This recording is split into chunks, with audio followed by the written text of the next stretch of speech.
Cottage City, Maryland, enero de 1949. Una casa modesta, de ladrillo como cualquier otra en el barrio de clase media obrera a las afueras de Washington, D.C. Dentro de esa casa vive un niño de 13 años, hijo único, criado en una familia luterana de origen alemán. Se llama Ronald. Su vida, hasta ese mes, había sido notablemente natural. Nadie en 1949 iba a recordar su nombre real. La prensa lo llamaría Ronald Doe. Los jesuitas que intervinieron en su caso lo llamarían Robbie Manherin en sus escritos para proteger su identidad. Y durante 62 años el mundo especularía sobre quién era realmente el niño cuya historia, deformada y reinventada, se convertiría en 1973 en la película de terror más rentable de la historia hasta este momento, El Exorcista. Hoy sabemos quién era. Se llamaba Ronald Edwin Hundkeller y su historia real es, en muchos sentidos, más triste y más humana que cualquier posesión demoníaca. Vamos a reconstruir los hechos paso a paso, con las fuentes que sí se pueden verificar, y vamos a preguntarnos sin prisa qué le estaba pasando, en verdad, a este niño. Bienvenidos a la mente del abismo.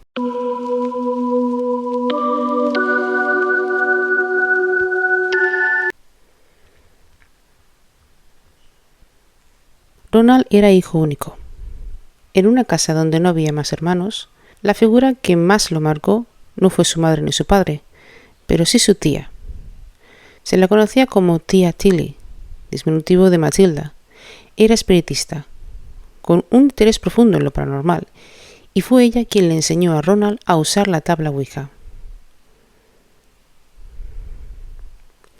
En enero de 1949, la tía Tilly muere, y prácticamente de inmediato, según el relato de la familia, empiezan los fenómenos. Ronald escucha ruidos de rascado en las paredes y en el suelo de su habitación. El agua gotea de tuberías y paredes sin explicación aparente.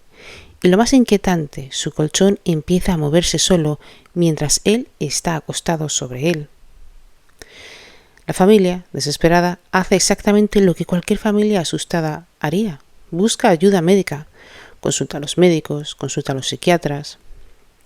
Pero nadie, absolutamente nadie, encuentra una explicación y entonces recurren al pastor luterano, el redentor Luther Miles Schulze. Schulze no era un pastor cualquiera, pues él tenía un interés genuino y de largo plazo en la parapsicología.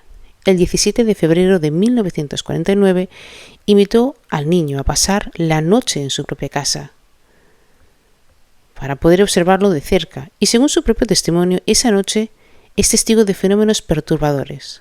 Un sillón pesado que se inclina y se voltea sin que nadie lo toque, sonidos de vibración provenientes de la cama. Y aquí es importante detenerse, porque Schulze escribió meses después al laboratorio de parapsicología de la Universidad de Duke, describiendo cómo las sillas se movían con él y una lo tiró al suelo. Su cama se sacudía cada vez que él estaba en ella.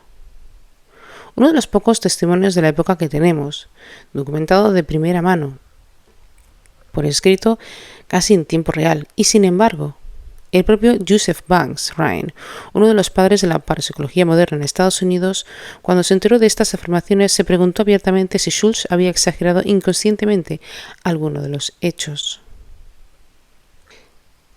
Esa matriz es crucial, y vamos a volver a él más adelante. Incluso el investigador más comprensivo con lo paranormal en su momento dudó de la fiabilidad del testigo, no del niño, del adulto. Schulze, sin poder ofrecer una solución, le recomendaba a la familia buscar ayuda católica.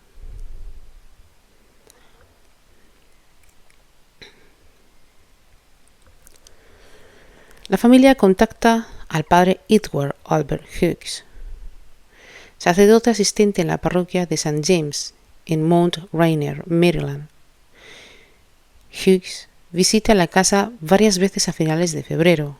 Según los relatos que circularon después, observa arrebatos violentos, objetos que se mueven sin explicación y al niño pronunciando frases en latín que, se decía, no podía haber aprendido. Convencido de que se trataba de una posesión, Hughes solicita autorización al arzobispo de Washington para realizar el rito del exorcismo. Se la conceden.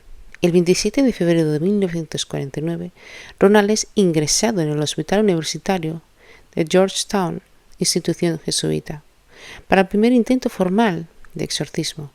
Y he aquí, pues la historia da su primer giro dramático, porque apenas unos minutos después de comenzar el ritual, Ronald se libera violentamente, arranca un resorte metálico del colchón y hiere al padre Hughes en el brazo. La sesión se interrumpe y Hughes queda profundamente afectado.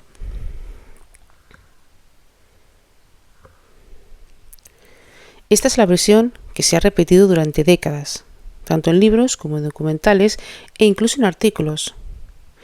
Pero si tenemos que ser honestos con ustedes, porque el trabajo de un investigador escéptico llamado Mark Opsanek, que dedicó años a rastrear archivos, entrevistar a vecinos y contrastar registros hospitalarios, encontró algo incómodo. No hay evidencia sólida de que el padre Hughes haya visitado realmente la casa de la familia del niño que haya ingresado en el hospital de Georgetown, ni de que haya existido ese intento de exorcismo con una herida incluida. Tampoco hay evidencia de que Hughes sufriera una crisis nerviosa o desapareciera de la comunidad, como también se llegó a afirmar. ¿Y esto qué significa? Pues esto realmente no significa que no haya pasado, pero sí significa que la gran parte de lo que se dio por hecho durante 70 años se basa en rumores, en un boca a boca que empezó con la familia y con el propio pastor Schultz y que se fue inflando con cada repetición. Y se lo decimos aquí con la misma seriedad con la que les contamos el resto, porque el rigor importa tanto como el misterio. Lo que sí parece confirmado, porque queda documentado en un diario contemporáneo, es lo que viene después.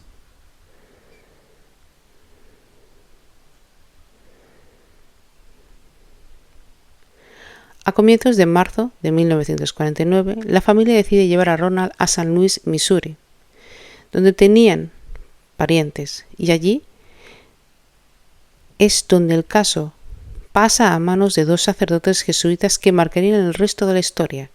El padre William S. Bowden y el padre Raymond G. Bishop. Bishop llevaba un diario. Este detalle, en apariencia menor, es la razón por la que este caso se volvió más documentado de posición en la historia moderna en Estados Unidos. No por la cantidad de fenómenos, sino porque un sacerdote educado, metódico, anotó día a día lo que observaba. Y durante varias semanas, entre marzo y a mediados de abril de 1949, se realizan múltiples sesiones del rito románico del exorcismo, tanto en la casa de los familiares de San Luis y finalmente en el hospital de los hermanos alexianos. El padre Walter Halloran, otro jesuita que asistió a Bowden, describía después cómo aparecían marcas y rasguños en la piel del niño formados por las palabras Hell in Evil. En un momento, según el propio diario, aparece la palabra Luis, rasguñada en las costillas, y Saturday en la cadera, junto con la frase 3,5 semanas. Como si algo estuviera marcando un calendario para su propia partida. Halloran también relató, años después, en una entrevista en 1988, algo que muchas veces se omite en los documentales sensacionalistas, pues cuando le preguntaron si el niño hablaba realmente otro idioma, Halloran respondió que Ronald imitaba el latín que los sacerdotes recitaban durante el ritual. No lo hablaba, pero solo lo repetía. Y cuando le preguntaron si la cama realmente se movía, contestó que sí se movía, pero porque tenía ruedas, como cualquier otra cama, y que él mismo estaba apoyado sobre ella, cuando ésta se desplazó. Ese testimonio del propio sacerdote que estuvo en la habitación es una de las claves más honestas que tenemos sobre este caso, porque él no niega que algo extraño ocurriera, pero sí sitúa esos hechos en un terreno mucho más humano y mucho más explicable de lo que la leyenda popular quiso construir después.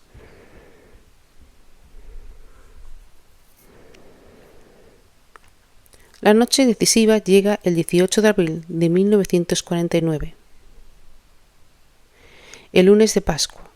Según el relato de los sacerdotes, Ronald despierta con convulsiones, gritando que Satanás siempre estaría con él, y los sacerdotes, en un último intento, colocan sobre las reliquias sagradas crucifijos, medallas y rosarios que invocan al arcángel Miguel.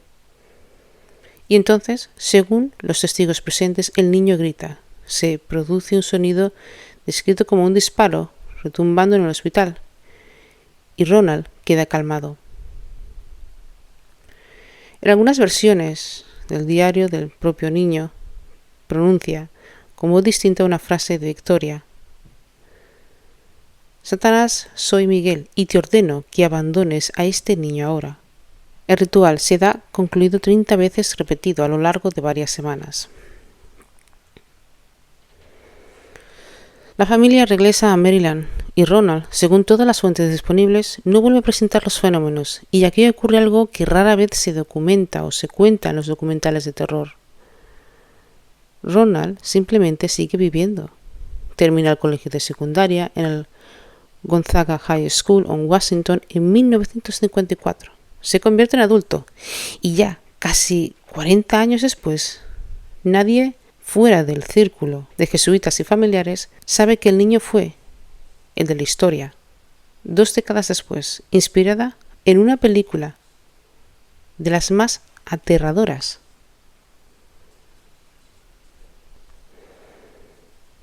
El diario del padre Bishop permanece guardado en un cajón sellado del Hospital de los Hermanos Alexianos hasta 1978, año en el que un obrero lo encuentra durante la demolición del edificio y circula entre los jesuitas, pero no se publica por completo hasta el 1993. El autor Thomas B. Allen lo utiliza como base central de su libro Possessed, que reconstruye el caso con mayor detalle que cualquier texto anterior. Mientras tanto, Ronald Hullenger construye su vida completamente distinta a la que cualquiera imaginaría para ser el niño poseído de la leyenda urbana. Este estudia ingeniería y entra a trabajar en el centro Goddard de vuelo espacial de la NASA. Y así, durante casi 40 años construye a proyectos de la agencia, incluyendo desarrollos vinculados al programa Apolo, el mismo que llevó al ser humano a la Luna en 1969. Se casa, tiene 3 hijos y se jubila en el 2001. Y sin embargo, según relató después una persona cercana a él, a un periódico, Ronald vivió con un miedo constante, que sus colegas de la NASA descubrieran su pasado. En Halloween siempre nos íbamos de la casa con esa persona, porque él pensaba que alguien iba a venir a buscarlo, a saber dónde vivía y que nunca más lo iba a dejar en paz. Tuvo una vida terrible, de preocupación en preocupación.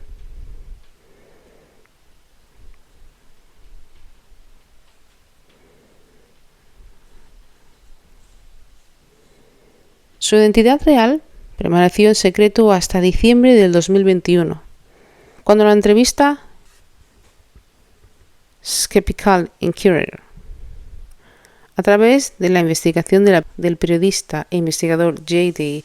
Swart, confirmó que el investigador Mark Opsanik venía rastreando desde los años 90, usando la fecha de nacimiento del niño, un anuario del Colegio Gonzaga, registros de la iglesia de San Tomás y documentos genealógicos.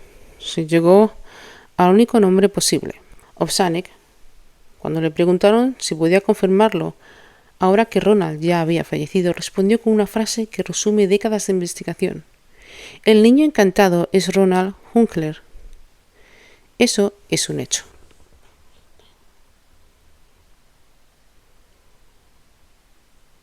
Ronald Edwin Hunkler había muerto un año antes del 10 de mayo de 2020 de un derrame cerebral en su casa de Margettsville, Maryland, apenas un mes antes de cumplir 85 años.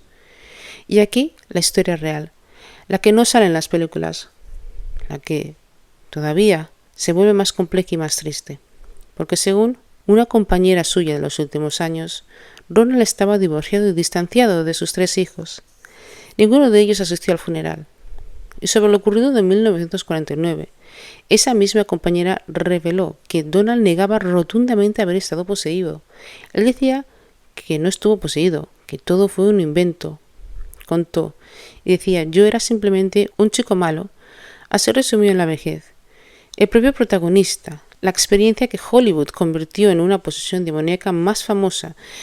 Y hay un último detalle, y casi imposible de explicar, con el que cerramos esta reconstrucción. Días antes de morir, sin que nadie en la casa hubiera llamado a ningún sacerdote, un cura católico se presentó sin aviso en la residencia de Ronald para administrarle la extremaunción, el último sacramento de la Iglesia para quienes están en peligro de muerte. Nadie supo explicar quién lo había enviado, ni cómo lo supo, dónde lo había encontrado. Con esa imagen, el círculo que empezó en enero de 1949 con la muerte de una tía espirituista y una tabla ouija se cierra 61 años después, con un sacerdote que nadie llamó, frente a la puerta de un hombre que todavía su vida insistió, frente a la puerta de un hombre que toda su vida insistió que nunca hubo ningún demonio.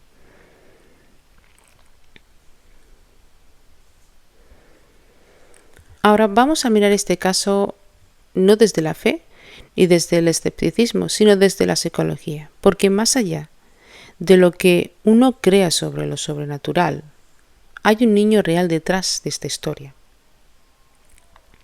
Y ese niño nos deja pistas muy concretas sobre lo que puede pasar en la psique de un adolescente que atraviesa un duelo, la disociación y la necesidad deseada de ser visto. Un duelo no elaborado y el vínculo roto. John Bowlby, el padre de la teoría del apego, nos enseñó que la pérdida de una figura de vínculo significativa en la infancia o adolescencia puede desencadenar reacciones que no siempre parecen una tristeza convencional. A veces aparecen como rabia, a veces aparecen como caos. Ronald era hijo único y la persona que más parece haber tenido en cuenta, que le enseñó, que jugó con él en su terreno prohibido y fascinante como la tabla Ouija, fue realmente su tía Tilly.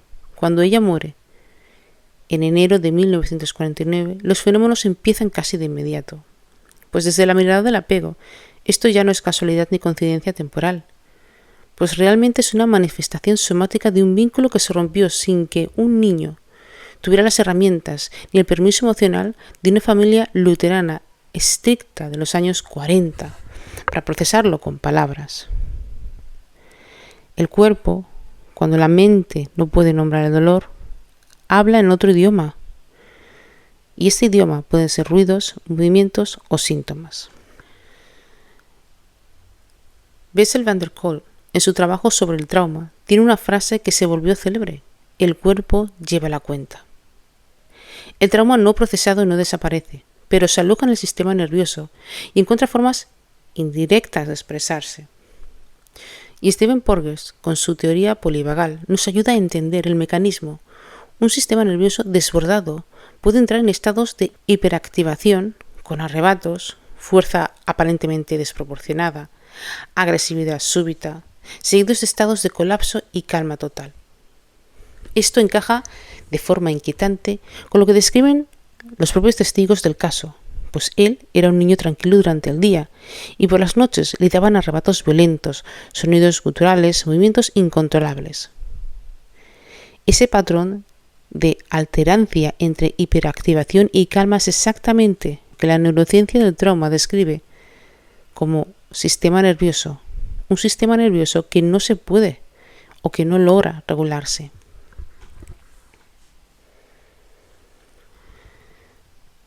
Carl Jung hablaba de la sombra, esa parte de nosotros que reprimimos porque no encaja con lo que se espera de nosotros y que busca expresarse de todas formas, muchas veces de manera disociada, como si perteneciera a otro, a un niño de 13 años en una familia luterana estricta y observante. Probablemente no tenía ningún espacio legítimo para la rabia, la rebeldía, la agresividad o el deseo de atención. Por lo tanto, la posesión, entendida en la clave junguiana, puede leerse como el disfraz que la sombra necesitó para poder salir a la superficie sin destruir su identidad. La buena, la del niño al frente a su familia. No era quien gritaba obscenidades o atacaba a los sacerdotes, era el demonio. Esa distinción psicológica le permitía paradójicamente expresar lo inexpresablemente sin cargar con culpa. Y es coherente con lo que el propio Ronald, ya anciano, terminó admitiendo. Yo era simplemente un chico malo.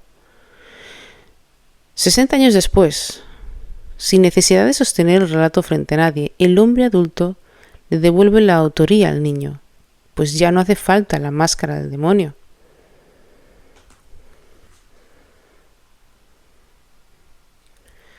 Bert Hellinger, con su trabajo sobre las constelaciones familiares, plantea que los síntomas de un miembro del sistema familiar muchas veces no le pertenecen únicamente a él, sino que expresan algo no resuelto en el sistema completo. Y aquí tenemos una familia que antes de los fenómenos recurre, encadena a los médicos, psiquiatras, a un pastor luterano interesado en el ocultismo y finalmente a los sacerdotes católicos. Cada uno de esos adultos señala su propio caso. Vio lo que estaba enterrado para ver. El sacerdote vio posesión y más tarde el escritor y el productor de cine vieron una gran historia para explotar. El niño, en el medio del sistema de adultos proyectando sus propios marcos, queda atrapado en un rol que ninguno de ellos negoció con él, sino que le fue asignado desde afuera. Viktor Frankl sostenía que el ser humano puede sostener cualquier sufrimiento si logra encontrarle un sentido.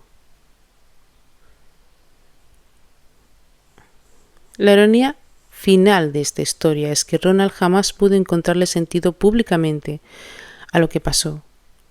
Él vivió el resto de su vida ocultándolo, temiendo que lo descubrieran, incapaz de integrar esa experiencia en un relato coherente sobre quién era. Se convirtió en ingeniero de la NASA, ayudó a llevar al humano a la Luna y aún así, según las personas que le conocieron, cargó con una vida de preocupación constante, pues el sentido nunca llegó a construirse porque el secreto se lo impidió. Y ese quizás es el dato psicológico más doloroso de todo este caso. No lo que le pasó a los 13 años, sino que 60 años después seguía escondiéndolo, con vergüenza, con frustración, con miedo. Algo que realmente no tenía que haber pasado, pero que le dejó marcado toda la vida. Si esta historia te tocó algo, si te reconociste, aunque sea un poco, en ese niño que no tenía donde poner su dolor, o en ese adulto que se pasó una vida entera cargando un secreto sin poder nombrarlo, quiero decirte algo con mucha honestidad, y bajo todos los casos que estoy viendo y que he visto y que sigo viendo, y es que no hace falta esperar 60 años para empezar a soltar lo que llevas dentro. En punto de partida, nosotros hacemos esto. Yo ofrezco terapias personalizadas de coaching individual. Aquí trabajamos tu proceso interior. Vemos lo que le pasa a tu cuerpo y a tu mente. Procesamos con tus máscaras, esas que te construiste para poder sobrevivir y que no te dieron permiso para sentir. Trabajamos para que desarrolles una autoestima sana e equilibrada y sobre todo que no sea dañina para ti ni para tu futuro. Encontrarás toda la información en la descripción. Como siempre os digo, amaros, cuidaros y respetaros hasta el final. Recordad que sois personas Personas de luz, recordad que tenéis derecho a vivir, a sentir, a hablar y a expresaros. Recordad que este mundo es mejor cuando estáis vosotros. Nos escuchamos en el próximo podcast. Decidme abajo en la cajita qué os ha parecido. ¿Cuáles son vuestros pensamientos? Si os ha pasado alguna vez algo parecido. Buenos días, tardes y noches, allá donde me estén escuchando.